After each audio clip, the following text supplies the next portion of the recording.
Biblia, el capítulo 13 de Romanos esta mañana y también en el Antiguo Testamento, el libro de Daniel, el capítulo 5.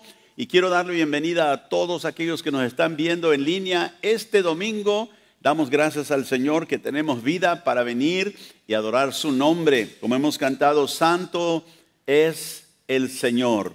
Y declaramos su santidad a través de la manera en que nosotros vivimos, porque creemos en este Dios que es soberano y grande. Aleluya. Padre, te damos gracias esta mañana por tu palabra. Te damos gracias, Señor, que este día tú nos has dado para glorificarte. Yo te pido, Señor, que al terminar esta serie tú hables con cada uno de nosotros acerca de nuestra responsabilidad como tus hijos e hijas, Señor, en este país que tú nos has dado para vivir, para disfrutar, para criar a nuestros hijos, para hacer nuestra vida aquí, Señor, mientras esperamos la venida del Salvador.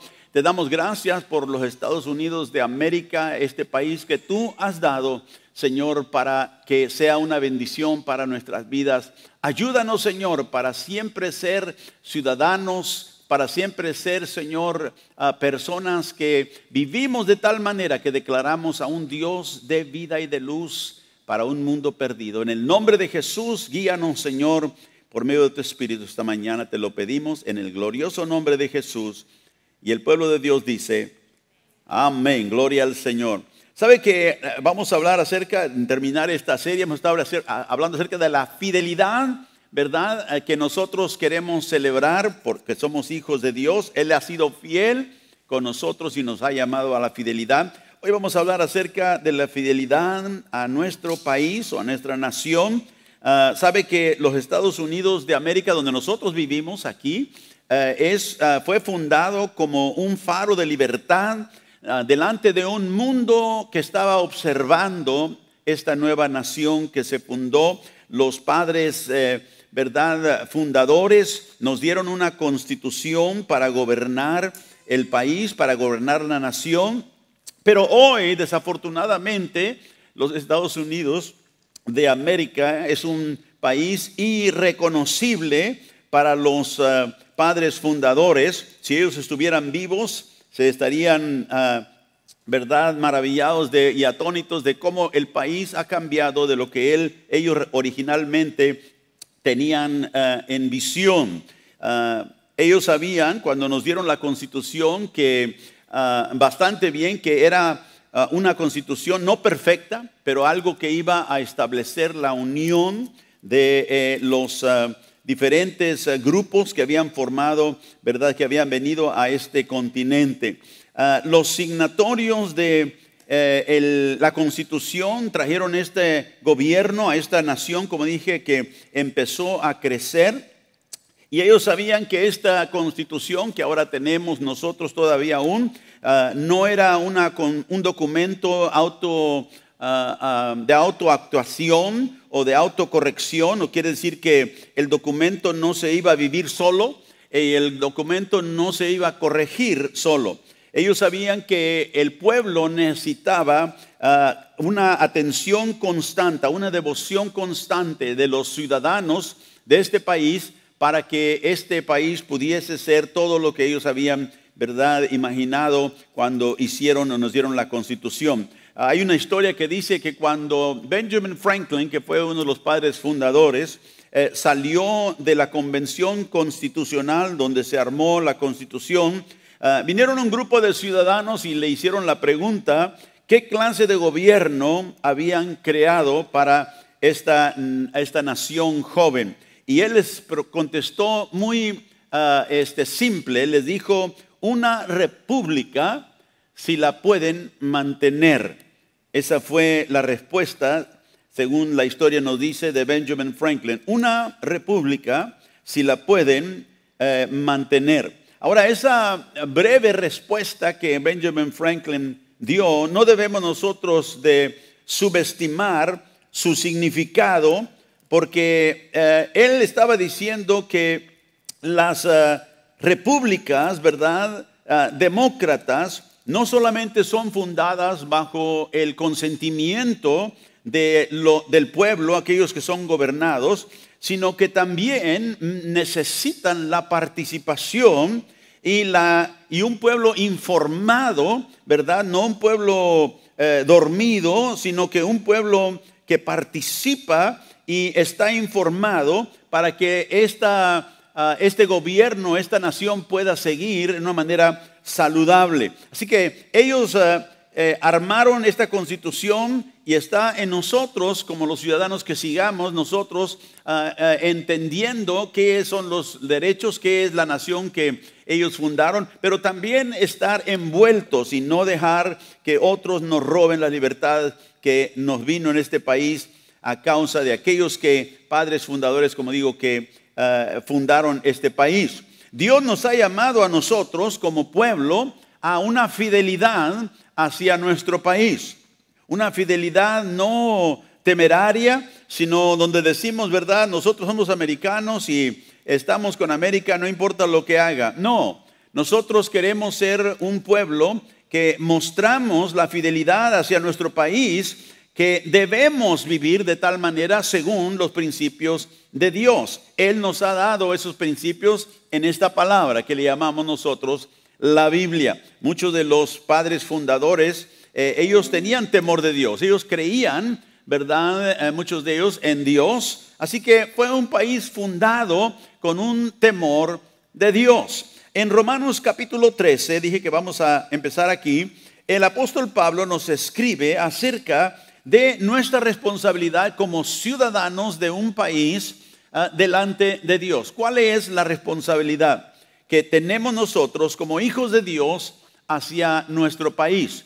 Y Pablo escribe aquí en Romanos capítulo 13, verso 1, dice: todos deben someterse a las autoridades públicas, pues no hay autoridad que Dios no haya dispuesto. Así que las que existen, o sea, las autoridades que existen, fueron establecidas por Él. O sea que Dios fue el que estableció el gobierno y ha delegado autoridad. Por lo tanto, Pablo dice, todo el que se opone a la autoridad se rebela contra lo que Dios ha instituido.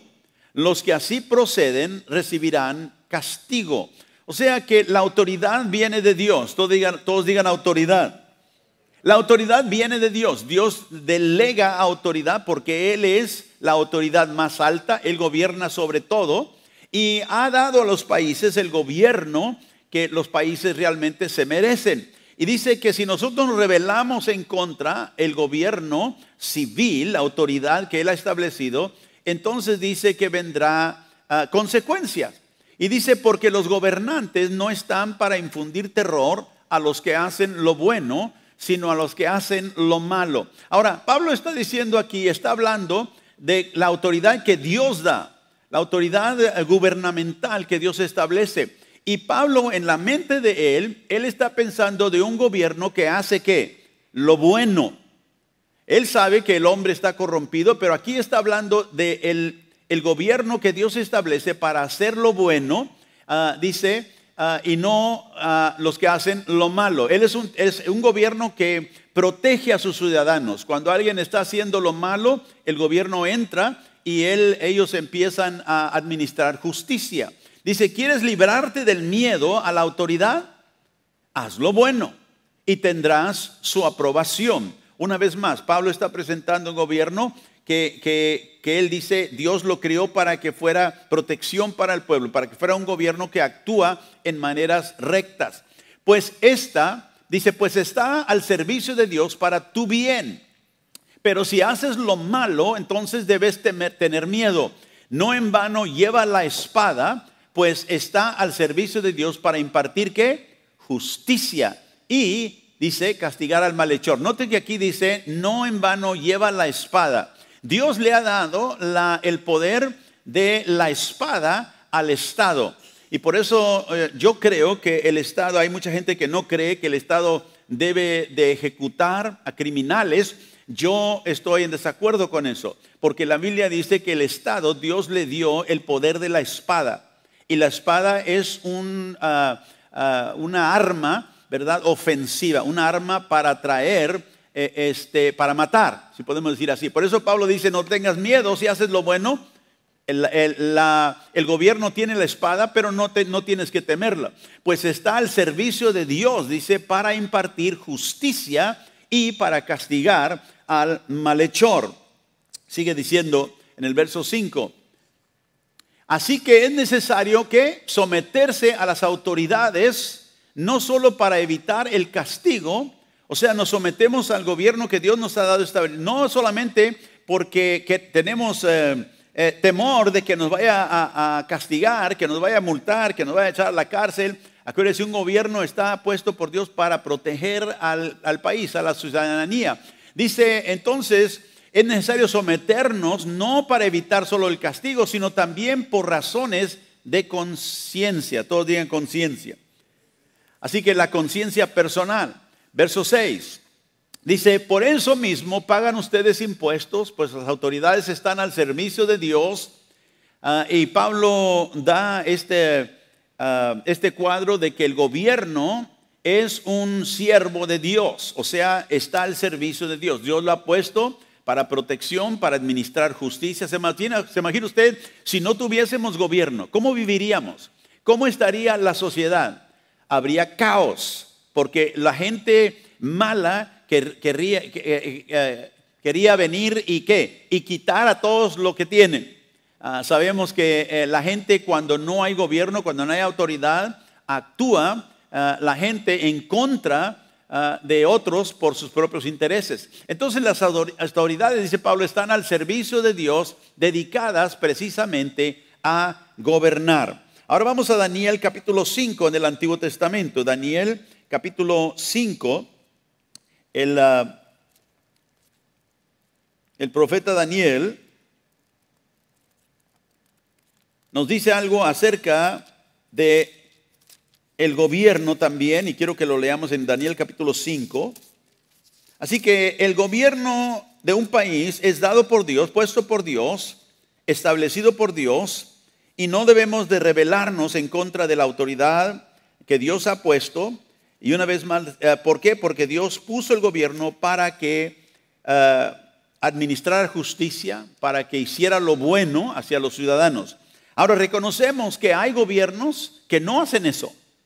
Y de ese gobierno no es el cual Pablo está hablando. Sí, Dios establece gobierno, aún hasta gobiernos que se han corrompido, que se van en un camino malo, que empiezan a castigar, a matar inclusive a la misma ciudadanía. Pero Dios quiere que nosotros sepamos que esa autoridad viene de parte de Dios inclusive. En Daniel capítulo 5 y el verso 18, dice Daniel, el Altísimo Dios le dice al rey Belsasar, le dice, oh rey, dio a Nabucodonosor tu padre el reino y la grandeza, la gloria y la majestad. Ahora dice, y por la grandeza que le dio, todos los pueblos, naciones y lenguas temblaban y temían delante de él, de Nabucodonosor, a quien quería mataba y a quien quería daba vida, engrandecía a quien quería y a quien quería humillaba. O sea, Dios le está diciendo Daniel a Belsasar, que era el hijo de Nabucodonosor, que Dios le había dado a su padre tremenda autoridad. Le había dado reino, grandeza, gloria y majestad. O sea que él tenía autoridad sobre todo en ese imperio, en ese reino que Dios le había dado. Y al que quería, dice, él daba vida. Al que quería, él ponía a muerte. Al que quería, humillaba. Y luego dice en el verso 21, y fue echado, dice, de entre los hijos de los hombres, o sea, Nabucodonosor, cuando él se rebeló en contra de Dios, Dios lo sacó, lo envió al monte, se volvió loco, su mente se hizo semejante a la de las bestias, con los asnos monteses fue su morada, hierba le hicieron comer como a buey, y su cuerpo fue mojado con el rocío del cielo, hasta que reconoció, note, que el Altísimo Dios tiene dominio sobre el reino de los hombres. ¿Quién es el que domina sobre todo gobierno y toda nación? Dios, el Altísimo. Y Daniel está diciendo al hijo de Nabucodonosor, a Belsasar, tu padre, el Dios le dio toda autoridad, pero él se rebeló en contra de Dios y Dios lo echó, lo derrocó, lo tumbó de esa autoridad. Dice, hasta que él reconoció que el Altísimo Dios es el que tiene dominio sobre todos los reinos de los hombres, note esa expresión, y pone sobre él al que le place. Así que no hay ninguna autoridad, no hay ningún reino donde Dios no pone y quita reyes, presidentes, ¿verdad? No importa quién sea, quién esté en el poder, Dios tiene la última palabra y autoridad para poner y remover. Así que a veces nosotros pensamos que va a un candidato a ganar porque es nuestro candidato favorito y pierde. Y decimos, pero ¿cómo es que Dios permitió que otro entrara, otro que va a guiar el país en unas maneras, verdad, en contra de Dios? Pero Dios quita y pone líderes, porque Él es soberano y Él lleva la historia hacia un fin y Él rige todo. Así que nosotros servimos a un Dios que lo conoce todo y sabe todo. Pero lo que yo quiero que veamos aquí es que Dios pone sobre un país a quien Él le place, a quien Él ha escogido, a quien Él, para cumplir sus propósitos, ¿verdad? Él determina. Él es un Dios soberano, un Dios santo. Ahora, en Mateo capítulo 23, Jesús dijo algo acerca de la autoridad. Y quiero que vamos ahí, porque estamos hablando acerca de la fidelidad a nuestra nación, a nuestro país.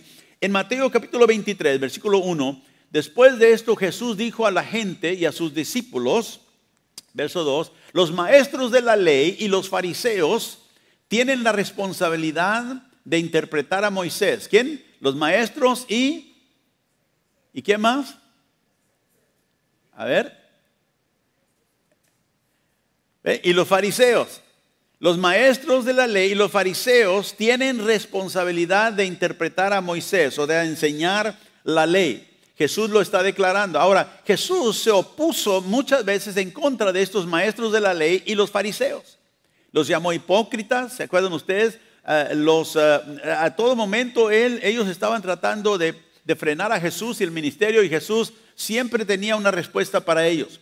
Pero les dice, ellos son los que se les ha dado la autoridad de enseñar a Moisés, de interpretar a Moisés. Así que ustedes deben ¿qué?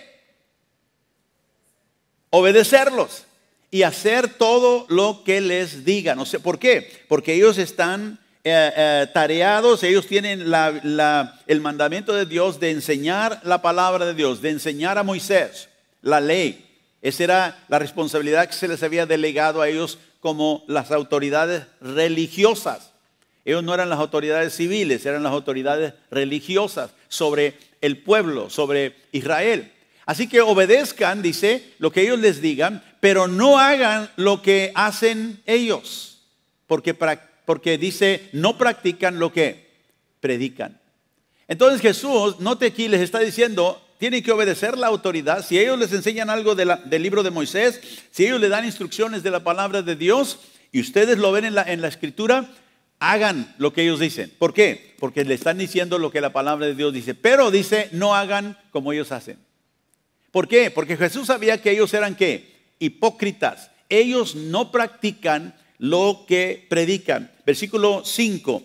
Versículo 5 Jesús dice, todo lo que hacen para que la gente los vea. Todo lo que hacen es para que la gente los vea. Eran hipócritas. Entonces Jesús no dice, ustedes son hipócritas, no vamos a escuchar nada de lo que ustedes enseñan de la Biblia. Sin embargo, Jesús le dijo, si ellos les muestran algo en Moisés, si ellos les enseñan algo en la Biblia, y ustedes lo pueden ver ahí, y saben que eso es lo que Moisés dice, obedezcan lo que dice. Se está diciendo que obedezcamos a gente hipócrita. Dice, si alguien te dice algo de la Biblia, su vida personal no te da y no me da a mí el derecho de descartar todo lo que dice. Si dice algo que la Biblia dice, lo creo. Y si me dice esto es lo que la Biblia dice y lo veo, le obedezco. No importa cuál sea su vida personal, porque ellos dicen, hacen, y lo hacen ¿para qué? Para ser vistos de la gente. Y ellos predicaban la palabra, ellos les decían al pueblo lo que la ley de Dios decía, ellos le decían lo que la ley requería, pero ellos no lo hacían. Así que Jesús está diciendo que la autoridad que Dios ha establecido siempre se debe obedecer. La autoridad civil, la autoridad religiosa, debemos de obedecerla cuando están alineados ¿a qué? A aquel que rige, aquel que es Señor y soberano, la palabra de Dios. Entonces Jesús les dice, si ellos se predican a Moisés, haz lo que ellos te dicen, pero no practiques lo que ellos practican, porque ellos no practican lo que predican. Qué terrible que nosotros lleguemos a un lugar donde decimos la verdad, pero no la vivimos. Y eso Dios no aprueba. Jesús en el área civil dijo en una ocasión, dad a César lo que es de César y dar a Dios lo que es de Dios. O sea que él estaba una vez más apoyando la autoridad que Dios delegó. ¿A quién?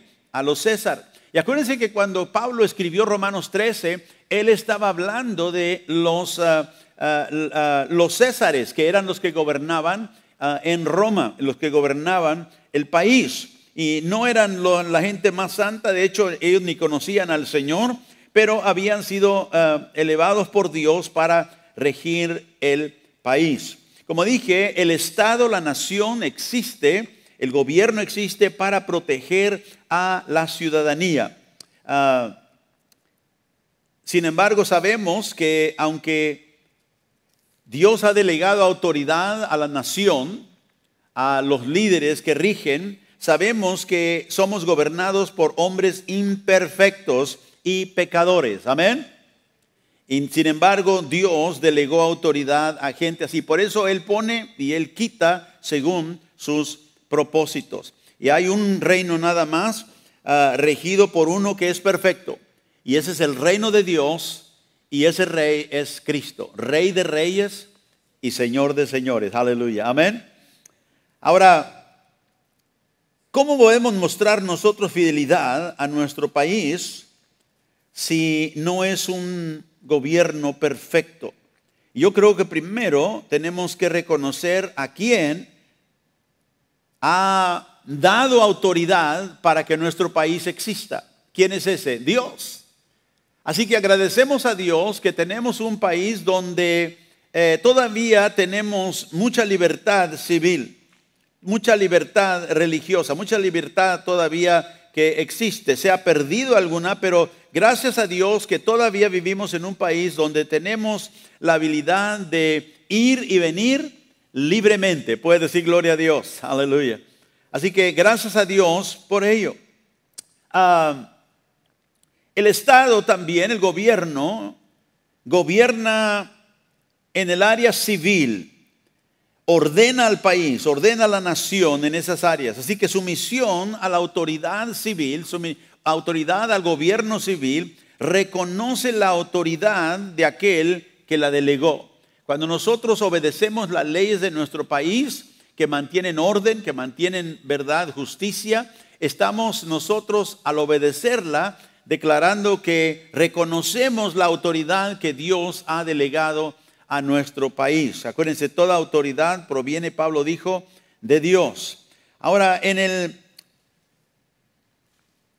la perspectiva de Dios tenemos que reconocer esto. El gobierno tiene autoridad civil, pero el código moral sobre cuales las leyes son hechas, ese código moral, esa autoridad viene de Dios para gobernar un país.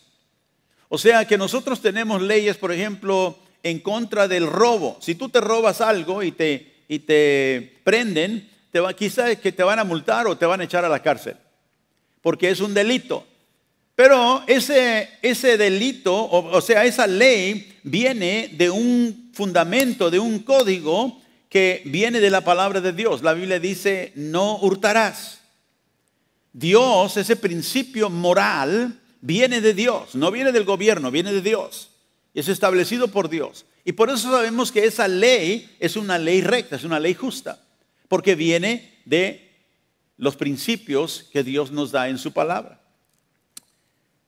Pero Dios, siendo el gobernador, si podemos decir así, de toda la creación, el gobierno moral le pertenece a Dios.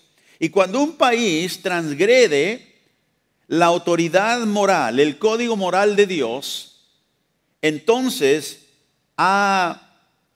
se ha separado de la autoridad legítima que Dios le ha dado.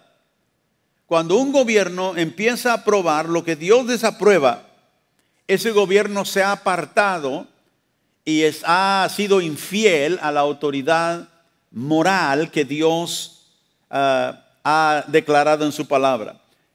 Me acuerdo que cuando Barack Obama, el presidente de los Estados Unidos, firmó la ley que se llamaba el respeto para el matrimonio, él revocó otra ley que estaba en existencia y que el presidente Bill Clinton había firmado, y era el defenso del matrimonio. Esa ley prohibía que se reconocieran los matrimonios del mismo sexo. Y Bill Clinton firmó esa ley. El gobierno estaba prohibido reconocer matrimonios del mismo sexo.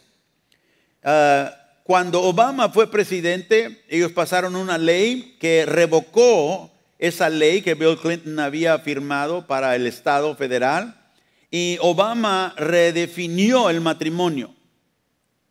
Y él dijo, ahora el matrimonio se va a reconocer en este país, sea el que sea hombre con mujer, o sea hombre con hombre, o mujer con mujer. O sea que él trató de redefinir el matrimonio, y haciendo eso, él transgredió la ley moral de Dios. Porque Dios fue el que determinó qué era el matrimonio. Dios lo instituyó. Dios dijo que el hombre y la mujer, un hombre y una mujer, se unirían y serían uno. No encontramos donde Dios dijo que un hombre y un hombre podían hacer lo mismo, o una mujer y una mujer podían hacer lo mismo. Entonces vemos que hubo una transgresión de la ley moral, y por eso dije que la palabra de Dios y la autoridad gobierna y nos da el código moral para gobernar un país, porque esa autoridad viene de Dios. El matrimonio homosexual no es matrimonio por la definición moral de Dios. ¿Y cómo sé esto? Hay muchas personas que disputan eso, y quizás Barack Obama sería el primero porque él firmó esa ley. Pero el homosexualismo, como cualquier otro pecado de inmoralidad sexual, es pecado. Es una violación del código moral que encontramos en Levítico capítulo 18. Si usted lee el capítulo 18 de Levítico, va a encontrar ahí el código moral concerniente a la sexualidad. No solamente habla del homosexualismo, habla de la fornicación, del adulterio.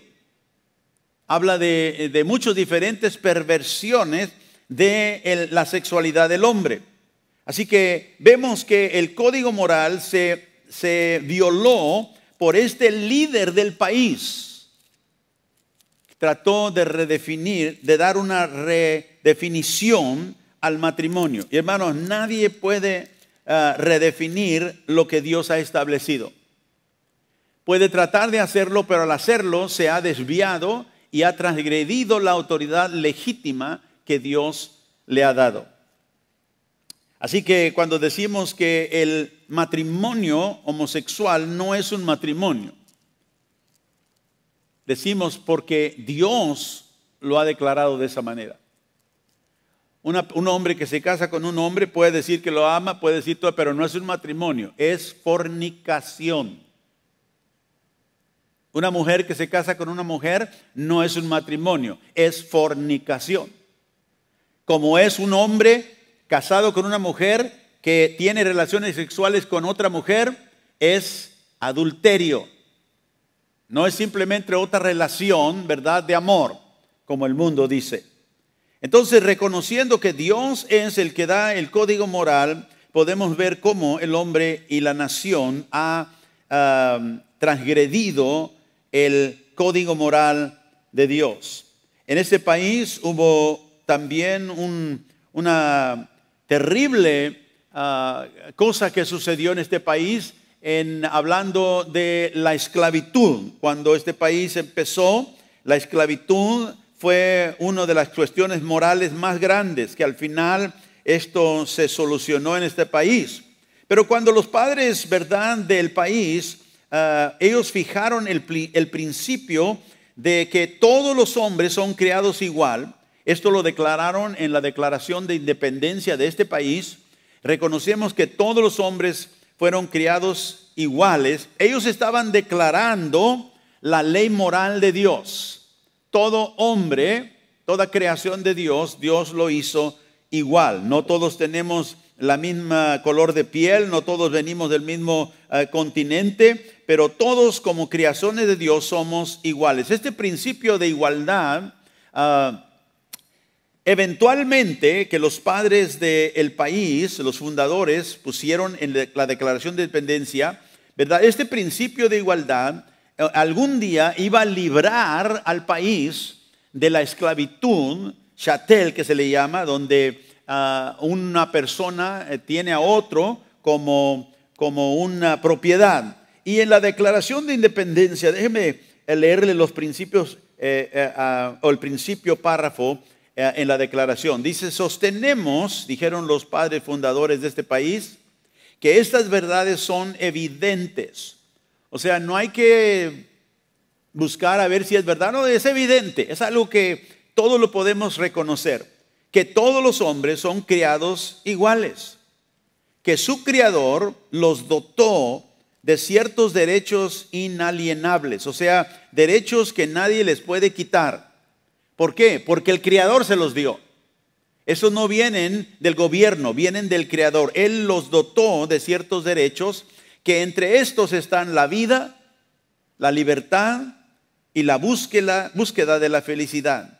Que para asegurar estos derechos, los gobiernos se instituyen entre los hombres, derivando sus justos poderes del consentimiento de los gobernados. Así que ellos en el principio, los padres fundadores de ese país, pusieron esto en los documentos de la fundación de este país. Todos los hombres son creados iguales. ¿Por qué? Porque ellos creían en un creador. El creador les dio esa habilidad. Ahora, se ha acusado en este país por muchos, ¿verdad?, que los padres fundadores, ¿cómo pudieron ellos escribir eso si muchos de ellos tenían esclavos? Y es verdad. Muchos de los padres fundadores, ellos tenían esclavos. Los negros estaban esclavizados en ese tiempo. Y otros también, no solamente los negros. Pero, ¿cómo es que los padres fundadores escribieron esto en los documentos, verdad, de que empezó este país? Se les ha acusado de que eran hipócritas. Pero yo creo que hay otra explicación. No era que eran hipócritas porque ellos creían que Dios, el Creador, les dio a todos los hombres, ¿verdad?, el derecho de la vida, la libertad y la búsqueda de la felicidad. La esclavitud, hermanos, ha existido. Déjenme ver si puedo hacer este caso para que ustedes me lo entiendan. La esclavitud ha existido desde mucho tiempo antes de que ningún de este país estuviera. De hecho, Israel mismo, el pueblo de Dios, tenía esclavos. Y quizá al leer la Biblia leemos eso y como decimos, pero es que Dios está en contra de que una persona tenga a otra persona como propiedad. Sí, ese es el principio moral. Dios creó a todos iguales. Y en la ley, algo interesante, en la ley de Moisés, cuando Dios rige al pueblo de Israel, Él les da instrucciones acerca de los esclavos que ellos tenían, o de otras naciones, o inclusive los mismos hermanos judíos. Cuando alguien perdía todo, ellos tenían que pagar algo, se entregaban ellos a la esclavitud y eran esclavos de sus mismos hermanos, porque ellos tenían que pagar, si podemos decir así, lo que ellos habían perdido, lo que ellos debían. Pero Dios les dio algo en la ley y les dijo esto: recuerden, Él siempre les decía al pueblo que debían de tratar a todos bien, a los extranjeros, a los pobres, inclusive a los esclavos. Y Dios les dio esta razón: porque recuerden que ustedes eran esclavos también en Egipto y el Señor vuestro Dios los redimió de ese lugar.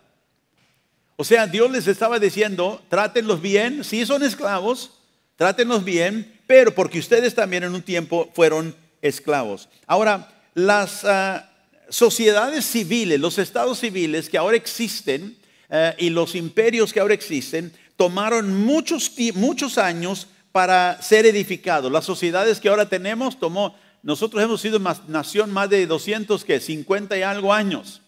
Tenemos nosotros como país, así que ha tomado varios siglos para que esta sociedad se edifique. Bueno, también fue en el tiempo anterior. Y reconozcamos esto, que cuando no había gobiernos civiles, cuando había solamente guerras entre los diferentes grupos en la tierra, ¿verdad? Había mucha gente que estaba desposesionada, no tenía bienes, era pobre. Y esa gente, porque no había una sociedad civil completamente desarrollada, no había lugares donde, ¿verdad?, les daban de comer a los que no tenían. No, la gente tenía que sobrevivir de una manera u otra. Y por eso muchos de ellos podían sobrevivir por medio de la esclavitud. Muchos esclavos, si no había oportunidad de que ellos sirvieran a otros que tenían medios, no podrían vivir.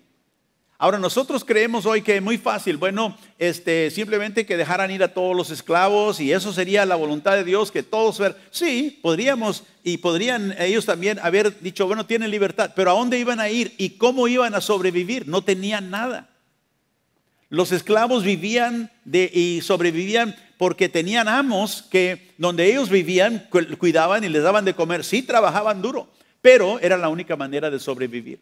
Ahora, esa no es una razón, esa no es una justificación por la esclavitud, no. La esclavitud vino como cualquier otro sufrimiento en el mundo por el pecado, ¿sí? Pero quiero que simplemente veamos, los padres fundadores de este país tenían esclavos porque ellos vivían en un tiempo donde una sociedad no se había todavía desarrollado, todavía estaba la esclavitud como una institución, existía. Y ellos, aunque estaban en medio de esa institución y había esa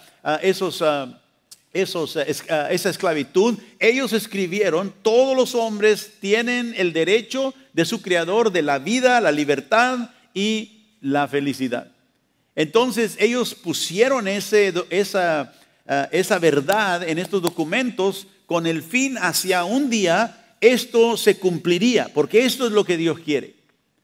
Todos los hombres fueron creados para ser libres. Y un día vino tuvimos que pelear una guerra civil en este país para conseguir esa libertad, pero se consiguió.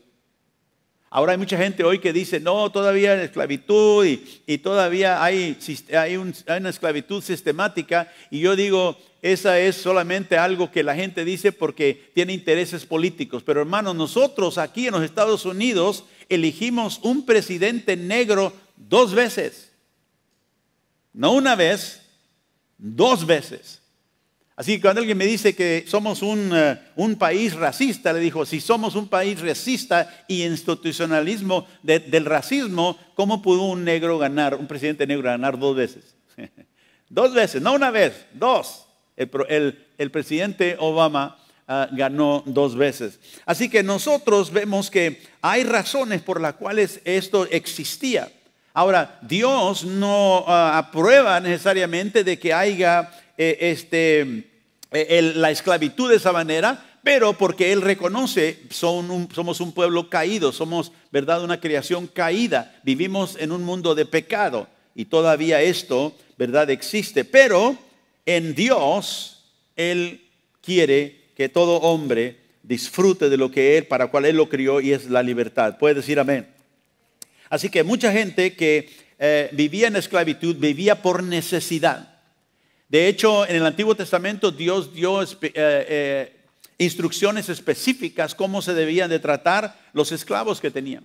Por ejemplo, cuando uno era judío y no tenía manera de pagar lo que había perdido o debido, él se daba como esclavo a su hermano, y su hermano no lo podía tratar como un esclavo. Sí, pues tenía que trabajar, pero tenía que tratarlo como un hermano. Y un judío, teniendo a otro judío como esclavo bajo él, trabajando por él, solamente podía tenerlo por 7 años. Después del año 7º, el judío tenía que darle la libertad a su hermano. Así que Dios tenía, ¿verdad?, maneras de cómo menguar lo que la esclavitud había traído al mundo. Esto no sucedió en este país. Había mucho sufrimiento. ¿Por qué? Porque los hombres eran malos de corazón y en lugar de proteger a su prójimo, ¿verdad?, lo usaban de tal manera aún hasta matarlos. Y llegamos a ese punto. Pero gracias a Dios que vino un día cuando Abraham Lincoln, ¿verdad?, firmó esa declaración que liberó a los esclavos aquí en los Estados Unidos. Muchos de ellos que eran esclavos por muchos años, dice la historia, optaron por quedarse con sus amos. Fíjese, después de haber sido libertados, ellos pensaban, ¿pero a dónde vamos? Se habían creado en sus hijos inclusive ahí, y muchos de ellos se quedaron. Muchos de ellos salieron de este país. De hecho, la historia nos dice que Haití fue donde llegaron muchos de los negros que se fueron después de la esclavitud. Llegaron ahí, formaron, ¿verdad?, ahí ciudades, porque se les dio esa libertad.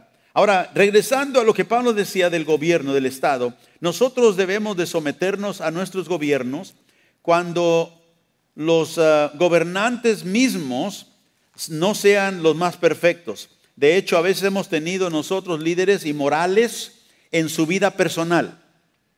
Cuando nosotros elegimos a un líder, no lo elegimos simplemente porque es cristiano, lo elegimos porque él tiene la política, ¿verdad?, que más se asemeja a los principios que Dios nos da en su palabra. Porque les recuerdo una vez más que cuando Pablo habló de los líderes, los gobiernos, él estaba hablando de los césares, ¿verdad? Eran los césares que gobernaban en ese tiempo. Y algunos de los césares eran unos hombres verdaderamente inmorales. Así que es diferente cuando el Estado, ¿verdad? Dije que debemos de someternos al Estado, pero es diferente cuando el Estado demanda que nosotros violemos la autoridad moral de Dios, y cuando el Estado sanciona, ¿verdad?, el comportamiento inmoral y lo trata de empujar, lo trata de promover y nos manda a nosotros que aceptemos eso. Entonces nosotros como cristianos no podemos obedecer la sanción del comportamiento inmoral de un Estado. Y nosotros hoy, hermanos, en este país tenemos tal gobierno que ha sancionado lo que Dios, ¿verdad?, lo que para Dios es una abominación en muchas maneras. Así que viendo como cristianos cómo debemos de vivir nosotros fiel en un país donde muchas de las cosas que el gobierno está promoviendo van en contra de los principios de Dios. Yo he sido muy abierto a lo que está sucediendo en nuestro país, porque y lo considero como pastor, mi trabajo, mi responsabilidad de ser, ¿verdad?, un atalaya, aquel que trae la advertencia al pueblo de Dios cuando el gobierno viene y cambia o trata de cambiar los linderos antiguos, como fue en el matrimonio, promover consejo impío, ¿verdad?, ensanchar los caminos de pecado y los pecadores. Cuando busca el gobierno cambiar las leyes y los mandatos de Dios para afirmar algo más aceptable al mundo, nosotros tenemos que declarar la verdad de Dios. Y de hecho, hermanos, y lo digo porque es verdad, hay algunas personas que inclusive se han ido de nuestra congregación porque me han dicho que yo odio a la gente homosexual y que predico odio. Yo le digo, no predico que odio a homosexuales. Es un pecado como cualquier otro. Yo odio el pecado, sea homosexualismo, sea adulterio, sea fornicación, sea robo. No importa lo que sea, maltrato al hermano, no importa lo que sea. Y nosotros como hijos de Dios, Dios nos ha llamado a amar a todas personas. Y podemos aceptar a todos, no importa cómo sean. Y vendrá gente a nuestra congregación, hermanos, que no está limpia necesariamente moralmente. Ninguno de nosotros estuvimos cuando venimos al Señor. Puede decir amén. Y muchas veces la gente viene a la iglesia y viene desordenadamente, completamente. Y vienen porque están perdidos. Jesús dijo, como ovejas sin pastor. Y nosotros tenemos que ser movidos hacia ellos con compasión, como Jesús lo hizo. Cuando los vio que estaban en esa condición desordenada, dice la Escritura, como ovejas sin pastor, fue conmovido a misericordia.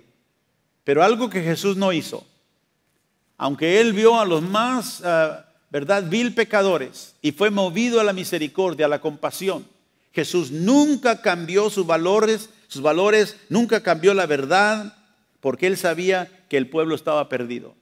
Y la única manera de ayudar a aquellos que están desordenados en su vida espiritual, en su vida normal, es la verdad de Dios. Y la verdad de Dios, dice la Escritura, es lo que libera al pecador. Puede decir amén. Y nunca entonces nosotros dejaremos de predicar la verdad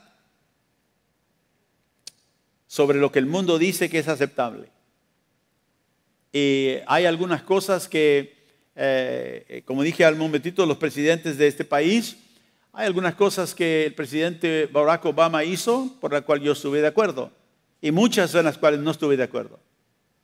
Entonces no es que odiamos a alguien porque actúa de cierta manera, sino que amamos a todos, pero nunca como Jesús dejamos que la verdad sea cambiada, que lo que Dios llama abominación lo llamemos ahora normal, porque Dios nos llamará cuenta. Pablo dice de hecho en 1 Corintios 6, en el verso 9, mírenlo conmigo, 1 Corintios 6, verso 9. ¿No sabéis que los injustos no heredarán el reino de Dios? No erréis, mire, ni los fornicarios, ni los idólatras, ni los adúlteros, ni los afeminados, ni los que se echan con varones, o sea, los homosexuales.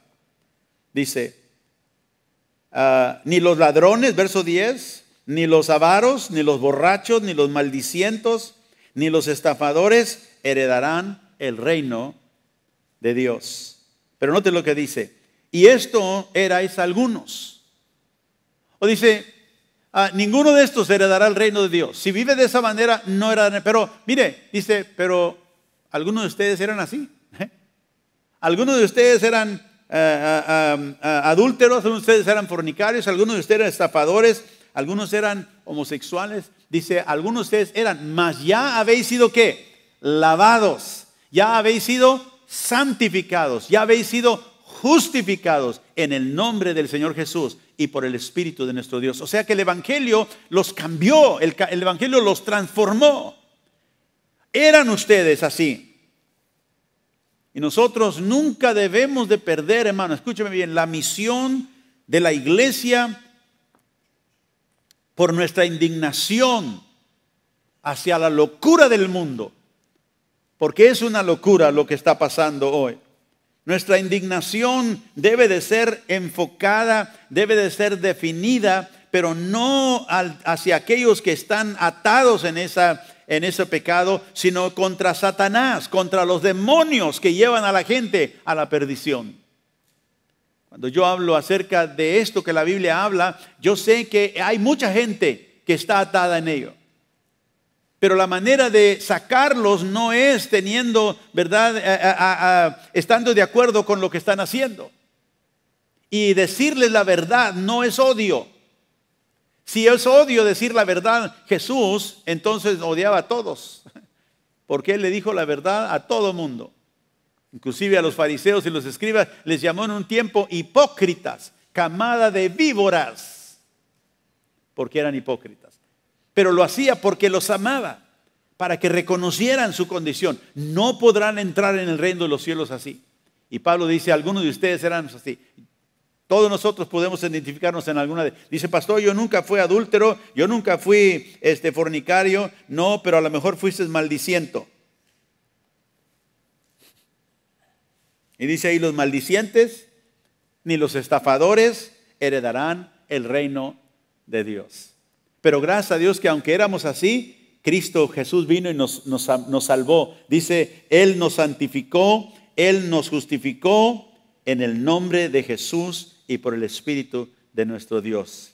Y como dice, nunca debemos nosotros de perder la misión de la iglesia, que declarar la verdad a un mundo perdido y reconocer que es el diablo, que son los demonios a quien nosotros debemos de poner toda nuestra indignación. En 2 de Corintios, ahí estamos en Corintios, en 2 de Corintios, el capítulo 4, Pablo nos dice aquí, versículo 3, Si las buenas noticias que predicamos está escondida detrás de un velo, o sea, si está velado el evangelio, solo está oculto de la gente que se pierde. El evangelio está oculto de la gente que se pierde. Verso 4. Satanás, ¿quién? ¿Quién? El diablo, Satanás, quien es el Dios de este mundo, ha cegado la mente de los que no creen. Dice, son incapaces de ver la gloriosa luz de la buena noticia. No entienden este mensaje acerca de la gloria de Cristo, quien es la imagen exacta de Dios. Verso 6. Dice, pues Dios, quien dijo que haya luz en la oscuridad, ese mismo Dios, dice, hizo que esta luz brille en nuestro corazón. ¿Sabes que tú no viniste al Señor porque eras mejorcito que los demás? Estabas tan perdido como todos los demás. No ibas a entrar al reino como todos los demás. Pero dice aquí que Dios, que dijo que hubiera luz en la oscuridad, es el que hizo que esa luz brillara en tu corazón y en el mío. Aleluya. ¿Para qué? Para que podamos conocer la gloria de Dios. Tú pudiste ver que estabas perdido, que Jesús era el Salvador, porque Dios te dio esa luz. Aleluya. Para conocer la gloria de Dios que se ve en el rostro de Jesucristo. Nadie puede revelar al Hijo sino solamente el Padre. Así que si nosotros somos salvos hoy, tenemos que estar agradecidos con el Señor, porque no pudimos ver por nuestra propia cuenta. Pudimos ver porque Dios que habló que la luz se resplandeciera en la oscuridad, también habló que esa luz resplandeciera en nuestros corazones. Y pudimos ver que el Señor quería salvarnos. ¿Quién es el que ciega la mente de los incrédulos? Satanás. Y por eso dije, ahí es donde nuestra indignación debe de estar enfocada. No en la gente que se muere, que se muere en el pecado. No en la gente que está atada. Recibimos a todo, como dije. Si viene alguien que es homosexual y quiere venir a congregar, está bien. Pero vamos a decirle la verdad. Vamos a declararle la verdad. Pero también a gente que no sea homosexual, pero quizás es adúltera, o a lo mejor fornicario, o a lo mejor estafador, o a lo mejor maldiciento. El que hace esas cosas no entrará al reino de los cielos. Arrepiéntete. Y a todos por igual la verdad viene. Puede decir gloria a Dios. Así que el diablo es el que, verdad, ciega el entendimiento de los incrédulos. El diablo es el padre de la mentira. El diablo es el engañador. Y nunca debemos nosotros dejar que nuestra indignación nos ciegue a los perdidos, nos ciegue a los que están atados, ¿verdad?, por medio del pecado, aun aunque ellos no vean su misma condición. Y cuando hablamos del pecado no es porque odiamos a la gente, es porque la amamos. Y no permitimos nosotros que nuestra propia indignación, que debe de ser en contra del diablo, ¿verdad?, se concentre en el perdido, porque así éramos nosotros en un tiempo. Y Dios nos alcanzó y nos salvó. Aleluya. En 1 de Pedro capítulo 3, vamos ahí. Y si nosotros vamos a ser fieles, hermanos, a nuestro país, tenemos que ser aquellos que mantenemos firme la verdad. La verdad se está perdiendo en este país. Usted se pregunta, pero ¿cómo es que la gente puede pensar estas cosas que estamos oyendo y viendo en nuestro país? ¿Cómo es que la gente puede creer que un hombre puede ser una mujer y una mujer un hombre? Muchos de nosotros no podemos captarlo. La verdad se está transgrediendo y perdiendo. Y Pedro dice aquí, en 1 de Pedro 3, verso 15 al 17, dice, en cambio, adoren a Cristo como el Señor de su vida. Y si alguien les pregunta acerca de la esperanza cristiana que tienen, estén siempre preparados, dice, para dar ¿qué? Una explicación de por qué eres cristiano, por qué es tu fe. Pero háganlo con humildad, dice, háganlo con respeto. Mantengan siempre limpia la conciencia. Entonces, si la gente habla en contra de ustedes, será avergonzada al ver la vida recta que llevan, porque pertenecen a Cristo. Verso 17. Recuerden que es mejor sufrir por hacer el bien, si eso es lo que Dios quiere, que sufrir por hacer el mal. Ahora, si nosotros vamos a ser fieles, como dije, en nuestro país, el pueblo que es sal y tierra en ese país, será porque nosotros vamos a mantener la verdad de Dios. No vamos a comprometerla como todos lo están haciendo. Y sabe que aquí Pedro nos dice que todo esto se reduce al comportamiento, cómo vivimos. Vivimos en tal manera que cuando hablan mal en contra de el comportamiento piadoso en Cristo, cuando hablan mal en contra de usted porque es cristiano, se muestra ese hablar mal en lo que realmente es, que es una amenaza.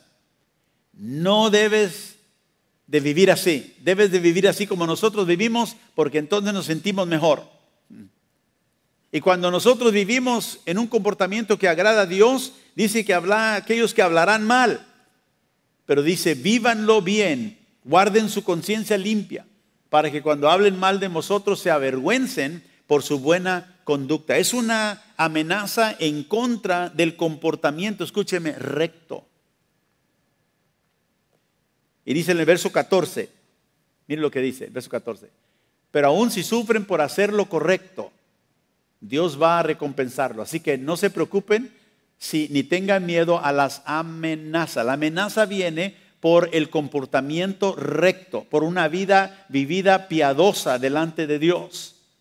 Y por eso dije, como iglesia, como creyentes, nosotros tenemos que guardar la línea en nuestro país de la verdad. Porque hoy se está comprometiendo esa verdad en nuestro país. Estamos viendo el colapso del sistema de justicia en nuestro país.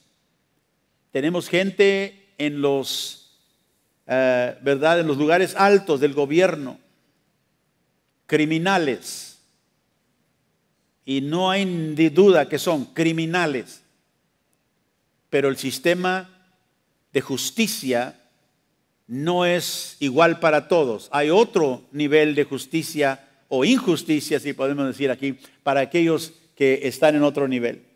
Y por eso se cubren, por eso se protegen. Por eso está esa corrupción. Tenemos el colapso de nuestro sistema judicial. Si nosotros haríamos lo que ellos hacen, estuviéramos en la prisión. Ya.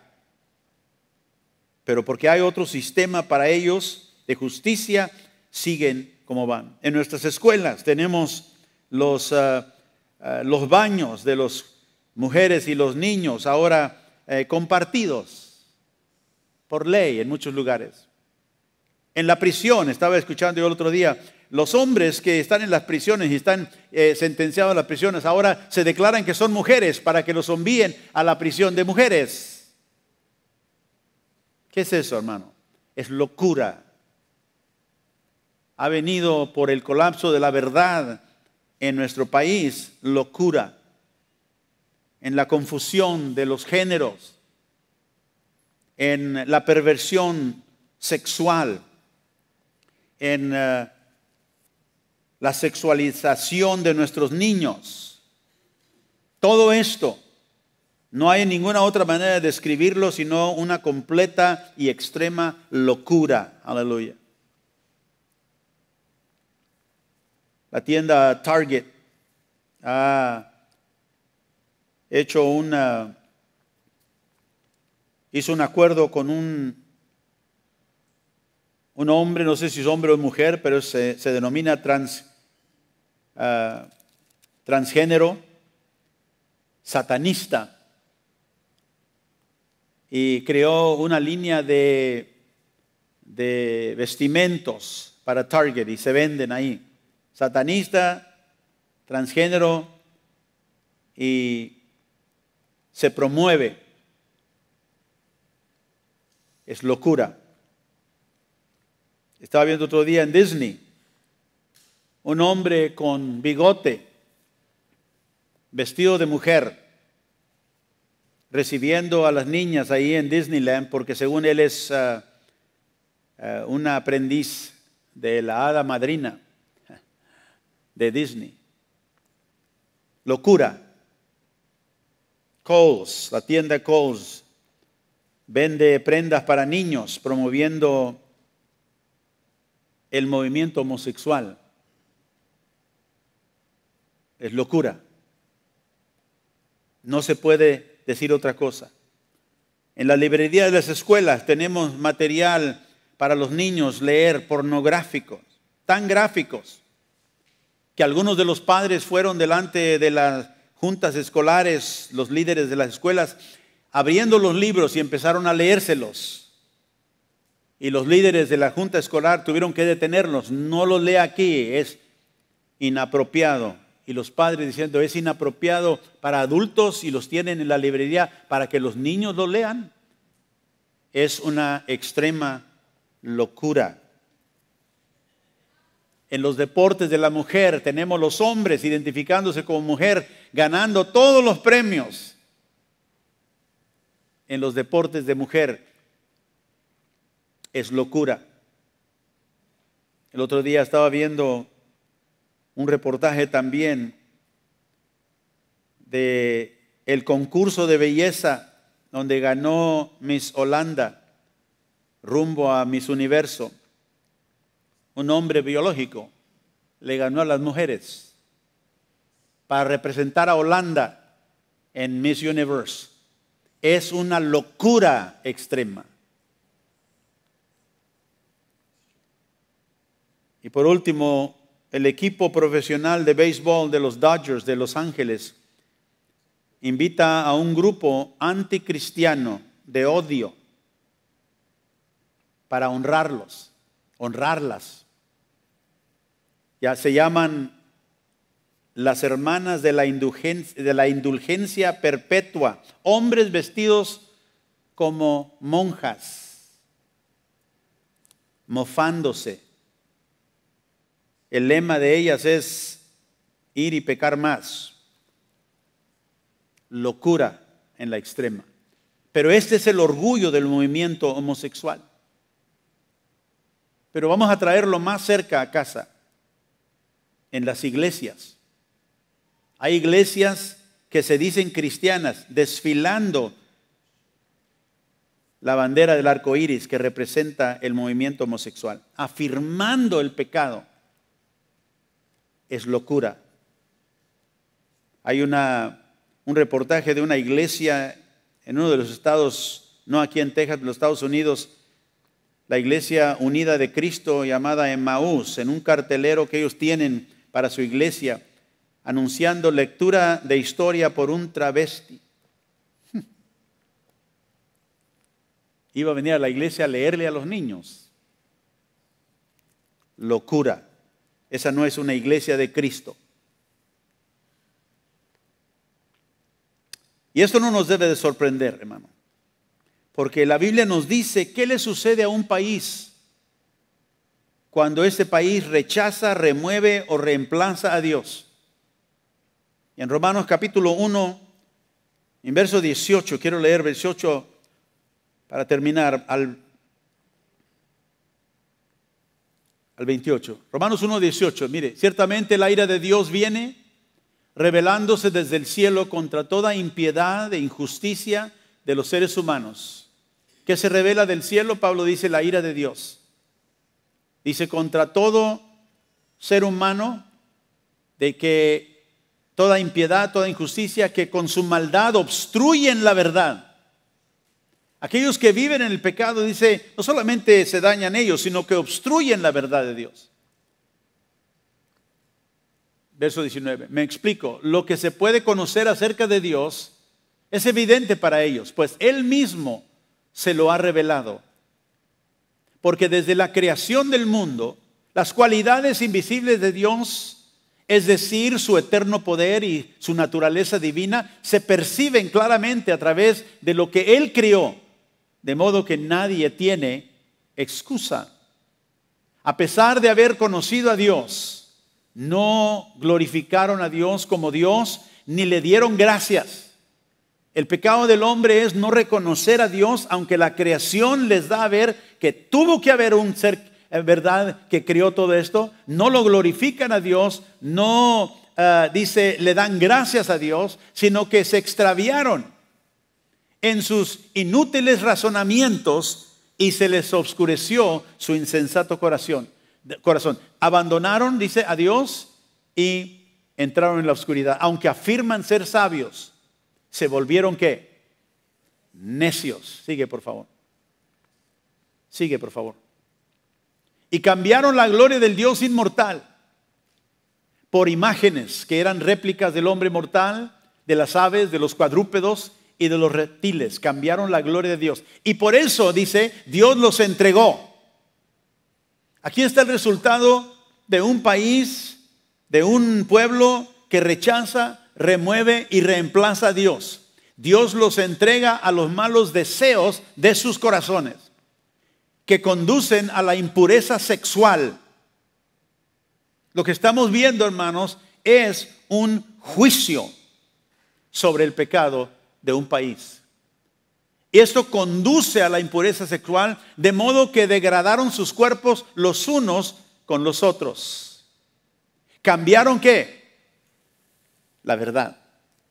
Cambiaron la verdad de Dios por la mentira, adorando y sirviendo a los seres criados antes que al Creador, quien es bendito por siempre. Amén. Por tanto, porque hicieron eso, Dios los entregó a pasiones ¿qué? Vergonzosas. Ahora, no solamente se volvieron inmorales, que es el primer paso. En un país que rechaza a Dios, viene a entrar la inmoralidad, como es la fornicación, el adulterio, todo empieza a crecer. Y nosotros en este país vemos, en los años 60, hubo una explosión de una inmoralidad sexual entre los jóvenes. Se le llamaba el libre amor. Nosotros que estamos viejos nos acordamos de esa época. El libre amor, puede amar a cualquiera. Empezó la inmoralidad sexual. Pero luego, cuando el pueblo sigue rechazando, reemplazando a Dios, Dios lo entrega a pasiones vergonzosas. En efecto, las mujeres cambiaron las relaciones naturales por lo que va en contra de la naturaleza. O sea que después de la entrada a la inmoralidad, eso se degrada al homosexualismo. Ya estamos ahí. Los hombres dejaron las relaciones naturales con la mujer y se encendieron en pasiones lujuriosas los unos con los otros, hombres con hombres, cometiendo actos indecentes, y en sí mismos recibieron el castigo que merecía su perversión. Además, como estimaron que no valía la pena tomar en cuenta el conocimiento de Dios, dice, Él a su vez los entregó, ¿a dónde? A la depravación mental. Y usted se pone a pensar, pero ¿qué piensa esta gente? ¿Por qué llegamos a este punto donde la mente de la gente está tan depravada que no ven la verdad? Que ven aquello que es depravado como si fuera normal. Eso no es nada más, hermano, una falla humana. Ese es un juicio de Dios sobre esas personas que han escogido esa vida y han desechado a Dios. Lo han puesto fuera de su conocimiento. No creemos eso y por eso ahora tenemos el colapso de la verdad. La gente que está en estos momentos ya no cree en la verdad de la biología, que es una verdad. ¿Quién la puede cambiar? Nadie. Dios la creó. Hombre es hombre. Te dices de mujer, eso no te hace mujer. Eres un hombre vestido de mujer. Pero para ellos no, soy mujer. No, soy esto, soy el otro. ¿Verdad? Completamente perversa en su mente. Dice, para hacer lo que no debían hacer. Y vemos aquí en las palabras inspiradas por el Espíritu Santo la declina, no solamente de personas, sino de un país que abandona a Dios. Un país que rechaza a Dios, que remueve a Dios. Dios lo entrega a deseos, ¿verdad?, pecaminosos. Como dije, el primer paso es la inmoralidad sexual. Y eso lo lleva a una idolatría. El segundo paso de la caída de un país es que vienen los deseos vergonzosos, los actos que no son naturales. El país acepta ya no solamente que está bien ser inmoral, ahora acepta la homosexualidad y lo confirman en la ley. Y por tercero, la depravidad de mente para hacer lo que no se debe hacer. Viene una declina moral. ¿Por qué? Porque han abandonado el código moral de Dios. Y cuando rechazan a Dios, el país es entregado a una locura y viene a un engaño. Quiero terminar con Mateo capítulo 12. Viene un engaño sobre ese país y por eso nosotros, Dios nos llama a vivir una vida de fidelidad, porque es la única cosa que puede dilatar el juicio completo sobre un país, o puede, si está en el plan de Dios, traer una reforma al país. Mateo capítulo 12, verso 38. El Señor dice esto. Dice, entonces respondieron algunos de los escribas y los fariseos diciendo, maestro, deseamos ver de ti una señal. Y él le respondió y le dijo, la generación mala y adúltera demanda señal, pero señal no se le dará dada, sino la señal del profeta Jonás. Porque como estuvo Jonás en el vientre del gran pez 3 días y 3 noches, así estará el Hijo del Hombre en el corazón de la tierra 3 días y 3 noches. ¿Qué está diciendo? Queremos que hagas un milagro, dijo, una señal. El Señor le dijo, la única señal que le voy a dar es que es la obra del Hijo de Dios en su muerte y en su resurrección, que es el Evangelio. La única señal que tiene es que Cristo, dice, va a resucitar el tercer día. Verso 41, los hombres de Nínive se levantaron en el juicio, se levantarán, en el juicio con esta generación y la condenarán, porque ellos se arrepintieron a la predicación de Jonás. Y aquí más que Jonás en este lugar. La reina del sur se levantará en el juicio contra esta generación y la condenará, porque ella vino de los fines de la tierra para oír la sabiduría de Salomón. Y aquí más que Salomón en este lugar. Cuando el espíritu inmundo sale del hombre, anda por lugares secos buscando reposo y no lo halla. Entonces dice, volveré a mi casa de donde salí, y cuando llega y la halla desocupada, barrida y adornada, entonces va y toma consigo otros 7 espíritus peores que él, y entrados moran allí, y el postrer estado de aquel hombre viene a ser peor que el primero. Ahora, Jesús les está hablando de la señal que les va a dar, dice, es el Hijo del Hombre, va a estar 3 días y 3 noches. ¿Verdad? En el centro de la tierra. El único mensaje que ustedes van a recibir, la única señal, dice que los moradores de Nínive se arrepintieron cuando Jonás les predicó.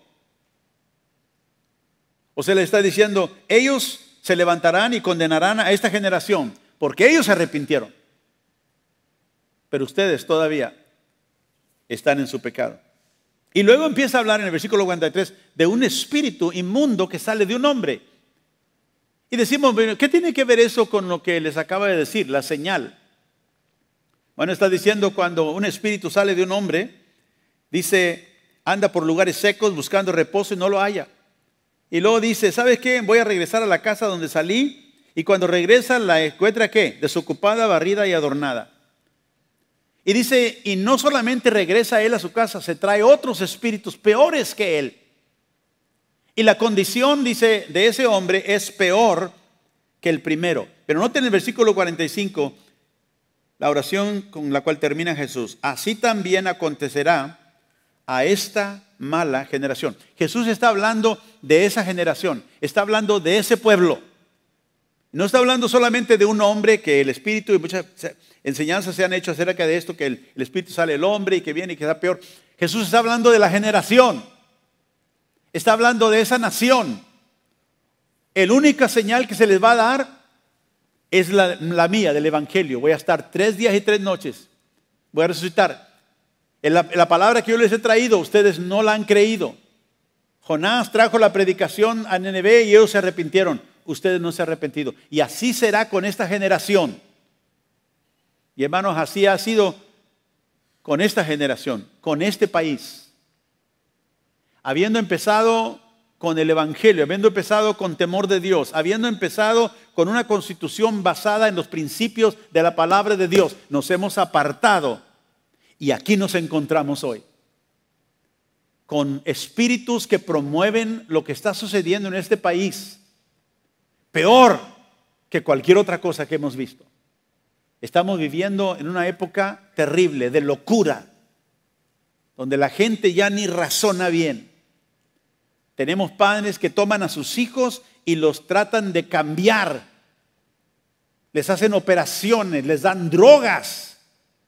Niños que según porque esa niña quiere ser un niño o ese niño quiere ser una niña, haciendo lo que no conviene. ¿Por qué? Por una mente perversa, depravada, ajena de la verdad. Y nosotros, como la sal y la tierra, tenemos que estar en este país declarando la verdad de Dios. No importa quién se ofenda, porque si no lo hacemos, esa oscuridad tomará control de todo. Pero Cristo dijo, las puertas del Hades no prevalecerán contra la iglesia. Póngase de pie conmigo esta mañana. Vamos a levantar nuestras manos y darle gracias a Dios. Si usted está en la luz, diga gracias, Señor, que aún en medio de esta, Señor, oscuridad, de esta locura extrema, tú has tenido misericordia de nosotros. Ahora, Señor, ayúdanos para ver a aquellos que están todavía atrapados en esa vida de pecado, en esa vida que los va a destruir. Ayúdanos para hacerte fieles. Sal y luz en medio de un mundo, Señor, que necesita oír la verdad que tú has provisto en esta palabra. Ayúdanos para vivir de tal manera que damos, Señor, con una buena conciencia, un testimonio a un mundo que está perdido. Y que nunca afirmaremos lo que tú declaras que es una abominación, nunca lo aceptaremos como algo normal, porque no lo es. Te damos gracias que tú nos has librado de caer en esa perversa depravidad. Gracias, Señor, porque tú, por medio de tu sangre, nos has lavado. Así éramos nosotros. Muchos de nosotros vivimos de ese trasfondo, vinimos de ahí. Y te damos gracias, Señor, que nos has liberado de todo engaño, toda decepción diabólica y diamónica. Ayúdanos para proteger a nuestras familias, a nuestros hijos. Ayúdanos, Señor, para pararnos por la verdad en contra de la locura de este mundo. Y ayúdanos, Señor, no solamente para gritar a la oscuridad, sino para vivir en la luz. Sabemos que el juicio empieza en la casa de Dios y por tanto queremos juzgar nuestro propio corazón. Perdónanos, Señor, si en algún momento estamos viviendo en aquello que tú, Señor, condenas. Perdónanos y sácanos, haznos familias, hogares sanos, porque sabemos que una nación está hecha de familias sanas. Trae a los padres, Señor, a ser líderes en sus hogares. Guarda, Señor, nuestra casa. Ayúdanos para criar a nuestros hijos en los caminos del Señor, tomando tiempo con ellos, protegiéndolos de aquello que en esta cultura, Señor, quiere destruirlos. Ayúdanos, Señor, para vivir de tal manera que no apoyamos aquello que tú un día, Señor, vas a condenar. Yo te pido, Señor, que lo hagamos con humildad y respeto, considerando que la gente que está perdida está ciega y no puede ver. Ten misericordia, Señor, de este país. Ten misericordia, Señor, de este pueblo. Te lo pedimos en el nombre de Jesús. Danos muchas vidas en este lugar. Cuando predicamos tu palabra, danos muchas vidas para que puedan salir de esa esclavitud del pecado a la luz. Te lo pido en el nombre de Jesús. Y a ti daremos toda la gloria y toda la honra, Señor. Y el pueblo de Dios dice, amén. Amén. Dios te bendiga esta mañana.